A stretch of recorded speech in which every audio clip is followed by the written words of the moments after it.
Speaker Johnson, is it your contention that if Congress doesn't pass the Save America Act, that we can't trust the results of the midterm elections in November? No, I'm not saying that. Look, the states are charged with administering elections, and we break it down to the county and Louisiana, the parish level.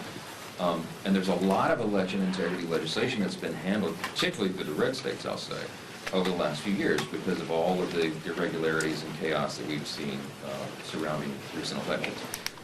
I think we can trust the outcome of the election, but what I will tell you is there is still a great concern that in certain pockets of the country that there's not strict enforcement of the laws. I think the reason it's an 85 and 90% public opinion issue on the polls, that you have to ensure that only citizens vote in U.S. elections, in federal elections, and that you have to have a voter ID, is because it eliminates even the appearance of impropriety, even the appearance of fraud or controversy. Why would we be against that? There's only one logical reason the Democrats are opposing this. They want people to participate in the elections who are not supposed to.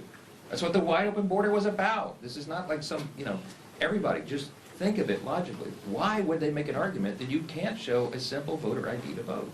It's absurd. So the fact that they're so vehemently opposing this is very telling about their agenda and their motivation, and I think that should give all of us cause to pause and think, I wonder what this is about. So look, I'm not saying that you can't agree to the veracity of the upcoming election. I'm saying we have an obligation, we have a responsibility and a duty to do everything within our power, I mean the Congress, and all of us as citizens, everything within our power to ensure that is free and fair and safe and legal in every way possible.